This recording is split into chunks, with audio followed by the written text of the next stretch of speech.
नमस्कार, मैं हूं राज ठाकुर आपके साथ। आप देख रहे हैं न्यूज 18 पंजाब हरियाणा हिमाचल। बुलेटिन की शुरुआत कर रहे हैं।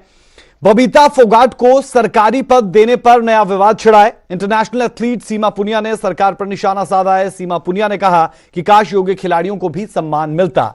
सीमा ने सरकार पर सवाल खड़े करते हुए कहा कि गोल्ड मेडलिस्ट मंजीत चहल को आज भी नौकरी नहीं मिली है, जबकि पूर्व सरकार की तरह यह सरकार भी पिक एंड चूज की राह पर निकल पड़ी है। काबिले गौर है कि मनोहर सरकार ने बबीता फोगाट को खेल विभाग में डेप्यूटी डायरेक्टर के पद पर नियुक्त किया। बबीता के साथ साथ कबड्डी खिलाड़ी कविता को भी डेप्यूटी डायरेक्टर बनाया गया है। बता दें कि बबीता ने बीजेपी की टिकट पर चुनाव लड़ने से पहले ही इंस्पेक्टर की नौकरी छोड़ दी थी, जो उन्हें हुड्डा सरकार के कार्यकाल में मिली थी। तो कुल मिलाकर बबीता फोगाट जो चुनाव नहीं जीती और एक नौकरी छोड़कर आई थी, अब उन्हें डेप्यूटी डायरेक्टर पद पर तैनात किया जाएगा। लेकिन उसके साथ साथ जो सवाल यहां पर उठाया गया इंटरनेशनल एथलीट सीमा पुनिया की तरफ से, वो ये कि जो योग्य खिलाड़ी है उन्हें भी उनकी योग्यता के हिसाब से चीजें मिल पाए और सरकार पिक एंड चूज की पॉलिसी पर ना चले, इस पर उनका एम्फसिस रहा। बहरहाल सवाल यह भी कि क्या वाकई में उन तमाम खिलाड़ियों को वो तमाम चीजें, सुविधाएं, नौकरियां मिल पाती है जिनके वो असली हकदार।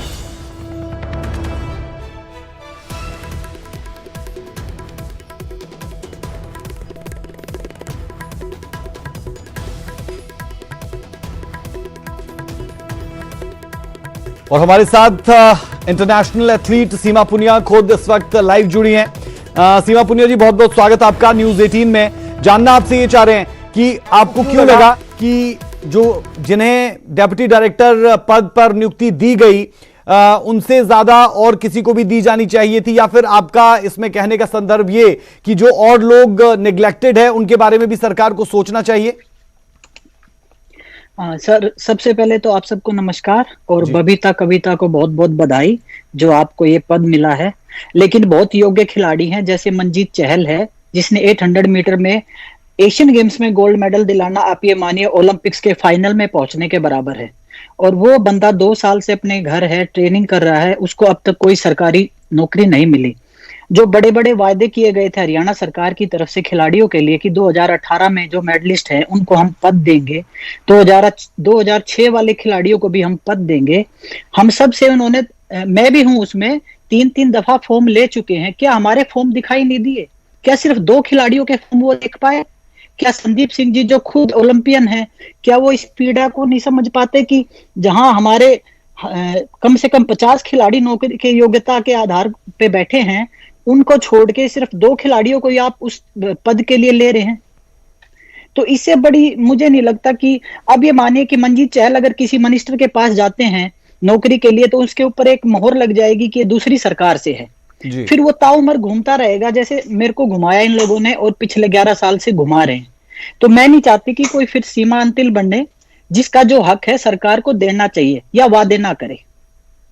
बिल्कुल ठीक है। मैं आपसे आपकी कहानी भी समझना चाहूंगा, क्योंकि आपने जिक्र किया 2006 से लेकर और अब 2020 चल रहा है। आपकी कहानी क्या थी? क्योंकि कहीं ना कहीं खिलाड़ियों के साथ भी राजनीति हो जाती है और खिलाड़ियों के साथ ही खेल हो जाता है। सरकारें बदलती रहती है, बनती रहती है, लेकिन खिलाड़ी की पीड़ा को वाकई में शायद कोई समझ नहीं पाता। लेकिन अब की बार तो आपको उम्मीद रही होगी कि हरियाणा की खासतौर पर बात करें तो खुद खेल मंत्री जो बने वो खुद स्पोर्ट्स पर्सन रहे हैं, इंटरनेशनल हॉकी में देश का नाम रोशन किया है। देखिए, मैं पिछले 20 साल से संघर्ष कर रही हूं कि मेरे को एक पद मिले, लेकिन मैंने जो भी पद लिया अब तक कोर्ट के थ्रू जाके लिया है। और आज तक मैं चैलेंज करती हूँ सिर्फ विजेंद्र और योगेश्वर दत्त को। बाकी किसी भी खिलाड़ी को जो पद दिए हैं वो मेरे से सब नीचे हैं, लेकिन मेरे को कभी कोई पद नहीं दिया इन लोगों ने। लेकिन मैं उस पीड़ा को भुला सकती हूँ अगर हमारे जूनियर्स को वो पद मिले जो अब भी वो स्पोर्ट्स कर रहे हैं। लेकिन देखिए, हर जगह राजनीति है, किस लिए वो मेरी समझ में नहीं आती। और संदीप सिंह जी को सिर्फ 2 ही फॉर्म नजर आए, उन्होंने अपने पेज पे इन लोगों को बधाई भी दी है। क्या संदीप सिंह जी भूल गए कि 18 में कितने खिलाड़ी हमारे मेडल्स लेके आए थे? मतलब एक स्पोर्ट्समैन कभी नहीं भूल सकता कि हमारे एशियन गेम्स, कॉमनवेल्थ में कितने मेडल आए हैं। लेकिन फिर मैं दूसरी तरफ जब साक्षी मलिक को देखती हूँ तो मैं सोचती हूँ कि कुछ भी हो सकता है। जब ओलंपिक मेडलिस्ट को नौकरी नहीं दी सरकार ने, तो कुछ भी हो सकता है एशियन गेम्स और कॉमनवेल्थ वाले खिलाड़ियों के साथ। लेकिन सीमा जी कमी कहां पर है? और अगर हम डेप्यूटी डायरेक्टर पद की बात करते हैं तो 2 ही लोगों को दिया जाना था। कि आपको लग रहा है मेरिट पर ये पूरी की पूरी सिलेक्शन नहीं हुई है? जी बिल्कुल नहीं है। आप पॉलिसी उठा के देख लीजिए, जो इन्होंने पॉलिसी बनाई है उस पॉलिसी में ए श्रेणी के लिए ये दोनों मतलब नहीं है उस पद के लिए। आप देख सकते हैं जो इन्होंने नई पॉलिसी बनाई थी उसमें एशियन गेम्स का गोल्ड दिया था इन्होंने, और कॉमनवेल्थ को बी ग्रेड में रखा था इन्होंने। लेकिन अब ए ग्रेड की नौकरी दी जा रही है, तो मेरी समझ से बाहर है और सभी खेल जगत के खिलाड़ियों के समझ से बाहर है। और इतनी बड़ी मतलब लोगों के सामने एकदम से किसी 2 को एक पद पे बिठा देना और बाकी 50 खिलाड़ी लाइन में लगे हुए हैं, उनके फॉर्म लिए थे, वो किस लिए हैं? ये धांधली किस लिए है? क्या चुप बैठना अच्छी बात रहेगी? मुझे लगता है खिलाड़ियों को आवाज उठानी चाहिए अपने पद के लिए, और उनको मिलना चाहिए। किस लिए वादे किए थे 2 साल पहले, अब तक इंतजार में है। चाहे वो नीरज चोपड़ा हो, मंजीत हो, चाहे उसमें मनोज कुमार बॉक्सर हो, हमारी विनेश फोगाट लाइन में हो सब, और उन सब की अचीवमेंट्स इन लोगों से कहीं अधिक है। मैं एक आखिरी सवाल आपसे कर रहा हूं। हरियाणा जो खेलों में बहुत आगे, हरियाणा जिसका नाम खेलों में जाना जाता है, अगर हरियाणा के लिहाज से ये हाल है तो फिर पूरे देश में क्या हाल होगा? आप तो खुद इंटरनेशनल लेवल पर खेलती रही हैं, अभी भी आप शायद फॉरेन में ही बैठी हैं, तो मैं समझना चाह रहा हूं आपसे कि ये पूरा का पूरा स्ट्रक्चर काम कैसे करता है? अगर हरियाणा के खिलाड़ी खुश नहीं है तो फिर बाहर और स्टेट्स के खिलाड़ी तो हम समझ नहीं सकते कि खुश होंगे। देखिए, अपने अपने लोगों को हमेशा सरकार देती है, लेकिन मुझे लगता है कि शायद ये बबीता जो अब इलेक्शन हारी उसका कंपनसेशन तो नहीं है ये इस पद पे बिठा देना, क्योंकि एक खिलाड़ी को 2-2 नौकरियां, और यहाँ पे बहुत ज्यादा समझो खिलाड़ियों के साथ भेदभाव होता है हरियाणा में सबसे अधिक, और उसका हर खिलाड़ी अभी उस चीज से ही गुजर रहा है। और हरियाणा में इतना बुरा हाल है कि छोटा स्टेट होने के बाद सबको पता है कि क्या हो रहा है यहाँ पे, लेकिन लोग बोल नहीं पाते, खिलाड़ी भी नहीं बोल पाते, और बोलने से हमारी बहुत चीजें हमें प्रॉब्लम फेस करनी पड़ती हैं। और शायद आज इस इंटरव्यू के बाद मुझे भी कुछ ना कुछ करना पड़े, लेकिन मुझे दुख है मंजीत चहल के लिए कि उसको इस पद का दावेदार था वो। चलिए सीमा पुनिया जी, बेहद शुक्रिया हमारे साथ जुड़ने के लिए, और हम आपके पास लगातार आते रहेंगे क्योंकि आप खिलाड़ियों की आवाज उठा रहे हैं, तो इसलिए लगातार न्यूज़ 18 आपसे टच में भी रहेगा, और अगर कुछ और ऐसी इंफॉर्मेशन होगी तो उस रिगार्डिंग भी हम आपसे बात जरूर करेंगे। बहरहाल आवाज उठानी चाहिए क्योंकि अपने लिए आपको खुद ही आवाज उठानी पड़ती है। और अब की बार जो पद मिले हैं बबीता और कविता को, उसके लिए धन्यवाद यहां पर सीमा अंतल पुनिया की तरफ से किया गया, लेकिन साथ साथ दुख व्यक्त किया गया कि बाकी खिलाड़ियों को कुछ भी नहीं और कुछ खिलाड़ियों को 2-2 नौकरियां।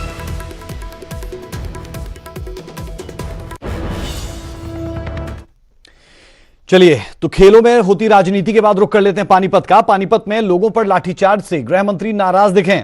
अनिल विज ने करनाल के एसपी को जांच सौंपी है। पानीपत पुलिस की रिपोर्ट से संतुष्ट नहीं हुए अनिल विज और दोषी पाए जाने वाले अधिकारियों को बख्शेंगे नहीं, अनिल विज की तरफ से यह कहा गया है। पानीपत में कल प्रदर्शन कर रहे लोगों पर लाठीचार्ज हुआ था।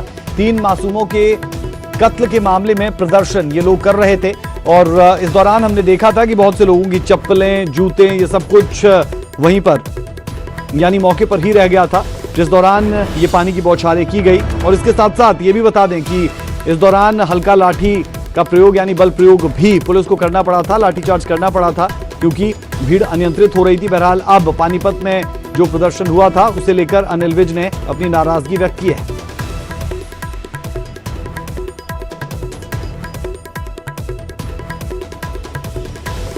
पानीपत से संवाददाता सुमित भारद्वाज हमारे साथ जुड़े हैं। सुमित, पानीपत पुलिस की रिपोर्ट से संतुष्ट नहीं हुए अनिल विज, दोषी पाए जाने वाले अधिकारियों को बख्शेंगे नहीं ये भी कहा गया, और किन चीजों पर जोर दिया अनिल विज ने? और जो लोग यहां पर चोटिल हुए, क्या वो लोग भी मिले थे अनिल विज से आकर या फिर और मंत्री से किसी? जी राज, जैसे मीडिया के माध्यम से अनिल विज के पास खबर पहुंची, तुरंत मामले पर संज्ञान लेते हुए एसपी को तलब किया, जिसके बाद डीएसपी पानीपत और इंस्पेक्टर समेत सभी अनिल विज के कार्यालय पर पहुंचे। तो उन्होंने वहां पर रिपोर्ट अधिकारियों से मांगी है, और उसके बाद रिपोर्ट की जो जांच है करनाल एसपी को सौंप दी गई है। और अनिल विज का साफ तौर पर कहना था कि इसमें मामले में जो भी दोषी पाया जाएगा, लाठीचार्ज किया गया, इसमें पुलिसकर्मी भी दोषी होगा, कोई भी अगर इसमें दोषी पाया जाता है तो उन पर साफ तौर पर कार्रवाई की जाएगी, और न्याय के लिए जो परिजन भटक रहे थे, जिन्होंने कल रोड जाम भी किया था, उनको न्याय दिलाया जाएगा। जी चलिए, बेहद शुक्रिया जानकारी के लिए। तो पानीपत से ये खबर, जहां प्रदर्शन हुआ था और लाठीचार्ज पुलिस की तरफ से किया गया था, वाटर कैनन का इस्तेमाल किया था। पुलिस रिपोर्ट लेकर पहुंचती है, लेकिन रिपोर्ट से गृह मंत्री अनिल विज संतुष्ट नहीं दिखे।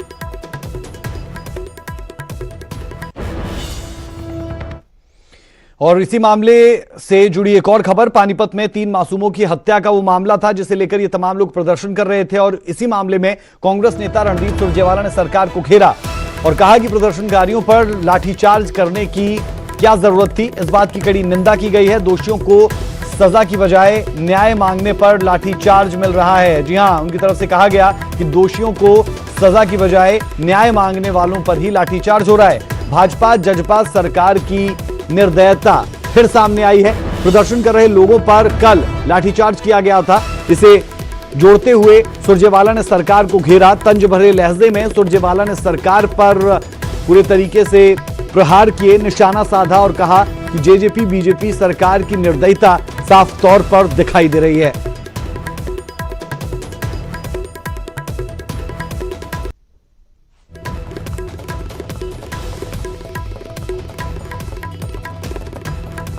सुरजेवाला ने ट्वीट पर लिखा, भाजपा जजपा सरकार की निर्दयता और अन्याय। 3 बच्चों की नृशंस हत्या पर दोषियों को सजा की बजाय न्याय मांगने वालों पर बर्बरतापूर्ण लाठीचार्ज व वाटर कैनन। तो पूरे तरीके से सुरजेवाला सरकार पर हमलावर नजर आए।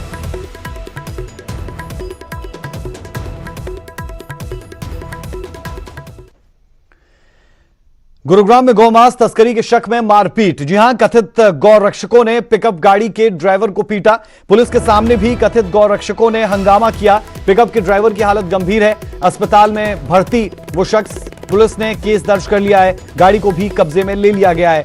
ये खबर हम दर्शकों को बता रहे हैं, जहां पर एक मर्तबा फिर से कुछ ऐसी तस्वीरें सामने आई जिसे देखकर दिल सहम जाए। गुरुग्राम में गौमांस तस्करी के शक में मारपीट का ये वीडियो सामने आया। आप देख सकते हैं कैसे लात मारी गई और लोग आसपास थे, लेकिन सब तमाशबीन बने रहे। पुलिस के सामने भी कथित गौरक्षक ने हंगामा किया।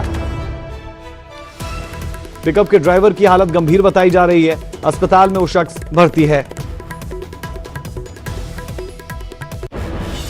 गाड़ी आ रही थी मेरी मिर्च की बार के बादशाहपुर से कुछ लोग लगे, 10-12 लड़के, 5 बाइक थी उनके पास।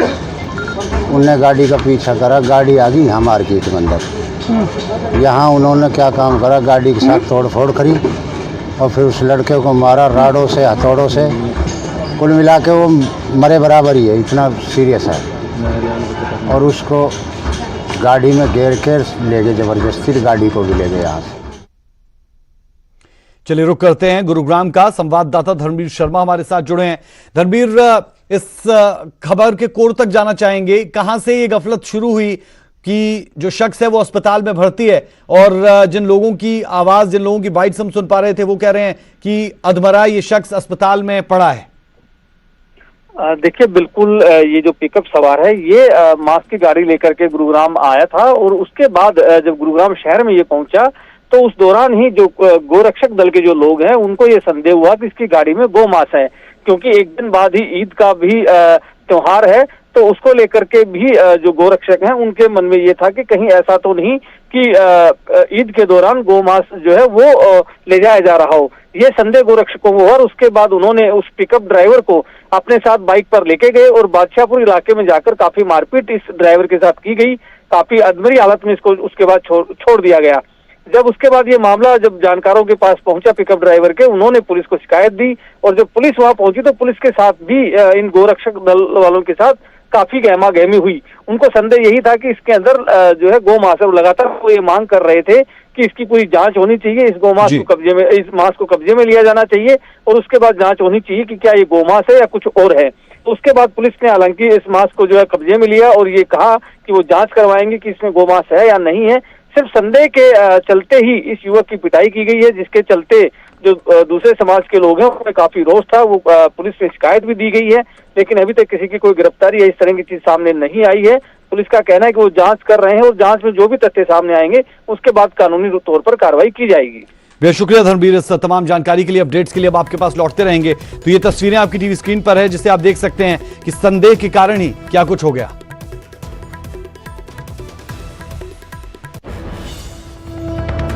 हिमाचल सरकार ने अनलॉक 3 की गाइडलाइंस जारी कर दी है। नई गाइडलाइंस के हिसाब से सूबे में नाइट कर्फ्यू खत्म कर दिया गया है। हालांकि कंटेनमेंट जोन में लॉकडाउन और तमाम प्रतिबंध जारी रहेंगे। हिमाचल में बाहर से आने वालों को ई रजिस्ट्रेशन करना होगा और हाई लोड सिटी से आने वाले व्यक्ति अगर 72 घंटे पहले की कोविड नेगेटिव रिपोर्ट देगा तो क्वारंटीन नहीं किया जाएगा। सरकारी कार्यालयों में 1 या 2 कोरोना मामले आने पर बिल्डिंग सील नहीं की जाएगी। 10 से 12 मामले आने पर ही बिल्डिंग सील होगी। सैनिटाइज करने के बाद 48 घंटे तक बिल्डिंग बंद रखी जाएगी। धार्मिक स्थल खोलने के लिए अभी इंतजार करना होगा।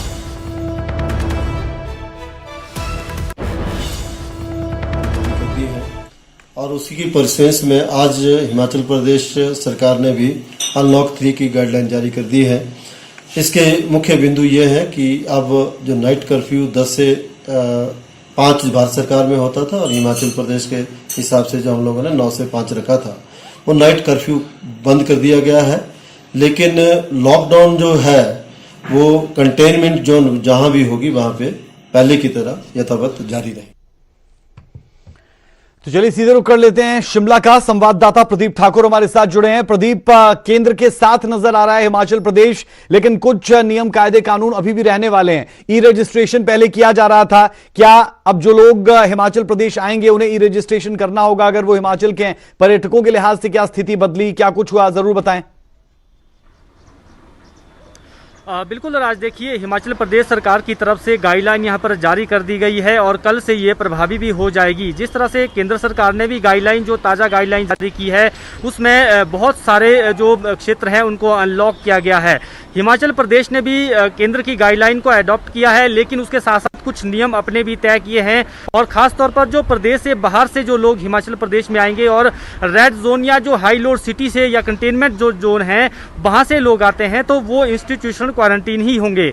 लेकिन एक राहत यहाँ पर जरूर दी गई है, एक विकल्प दिया गया है बाहर से आने वाले लोगों को कि वो अगर 72 घंटे पहले की कोरोना नेगेटिव रिपोर्ट देते हैं और वो भी RT-PCR जो तकनीक है वही उसी के जरिए वो टेस्ट हुआ होना चाहिए। रैपिड टेस्ट के जरिए जो है वो नहीं माना जाएगा, केवल RT-PCR को ही माना जाएगा। तो उस टेस्ट को ही यहाँ पर मान्यता मिलेगी और ऐसी कोई रिपोर्ट लेकर आता है तो वो हिमाचल प्रदेश में इंस्टीट्यूशनल क्वारंटीन नहीं होगा, वो सीधे घर जा सकता है। हालांकि घर में उसे कुछ समय तक प्रिकॉशन जो है वो वहाँ पर लेने होंगे। इसके साथ साथ अगर पर्यटकों की बात करें तो जो पहले से ही पर्यटकों के लिए गाइडलाइन है वो वैसी ही रहेंगी और उनके लिए भी यही बात है कि 72 घंटे पहले की कोरोना नेगेटिव रिपोर्ट उनको देनी होगी। 5 दिन का जो हिमाचल प्रदेश में होटल की कंफर्म बुकिंग है वो उनको देनी होगी, तो उसके बाद ही वो प्रदेश में प्रवेश कर सकते हैं। अच्छी बात यह रहेगी कि जो 5 अगस्त से योगा और जिम है वो खुल जाएंगे, योगा क्लासेज भी चलनी शुरू हो जाएंगी, जिम भी खुलेंगे। लेकिन उसके लिए केंद्र का इंतजार किया जा रहा है क्योंकि केंद्र से SOP 5 अगस्त से पहले आनी है। तो प्रदेश ने भी ये बात कह दी है कि हम अभी जो है प्रदेश में इन सब चीज़ों को खोलने जा रहे हैं। और एक महत्वपूर्ण विषय जो पिछले कल भी जिस तरह से राज्य सचिवालय के बाहर धरना हुआ था, वहाँ पर कर्मचारियों में आक्रोश देखने को मिला था कि राज्य सचिवालय में कोरोना के पॉजिटिव मामले आ रहे हैं, लेकिन उसके बावजूद ना तो राज्य सचिवालय को सील किया जा रहा है, ना उसको प्रॉपर सैनिटाइज किया जा रहा है। इसको लेकर जो बहुत सारे कर्मचारी धरने पर बैठ गए थे राज्य सचिवालय के द्वार पर ही। तो आज सरकार ने इस बात को लेकर साफ कर दिया है कि जब इक्का दुक्का केस आएंगे या 1-2 केस आएंगे तो उस स्थिति में बिल्डिंग सील नहीं होगी और ना ही वहां पर केवल जिस कार्यालय में या जिस जगह पर वो बैठता है वो क्षेत्र जो है वो कुछ समय के लिए सील रहेगा, बंद रहेगा। अगर 10 से 12 केस या ज्यादा केस आते हैं उसी स्थिति में बिल्डिंग को 48 घंटे के लिए सील किया जाएगा। तो ये एक तरह से क्लैरिफिकेशन जो सेक्रेटरी SAD है, यानी जो सचिवालय प्रशासन के सचिव हैं, उनकी तरफ से ये क्लैरिफिकेशन जो है आज वो जारी कर दी गई है। तो ऐसे में जो कर्मचारियों का आक्रोश था उसको कहीं ना कहीं इस जरिए से शांत करने की कोशिश की गई है। फिलहाल अब हम बड़ी बात कह सकते हैं कि हिमाचल प्रदेश में अब कर्फ्यू नहीं रहेगा। लगातार हिमाचल प्रदेश में कर्फ्यू को बढ़ाया जा रहा है। बहुत शुक्रिया प्रदीप इस जानकारी के लिए। और कर्फ्यू भी नहीं रहेगा और केंद्र की तरफ से जो बातें कही गई है उसे यहां पर इंप्लीमेंट करते हुए दिखाई दे रही है सरकार भी। बुलेटिन में अभी के लिए हमारा और आपका साथ इतना ही, इजाजत दें, नमस्कार।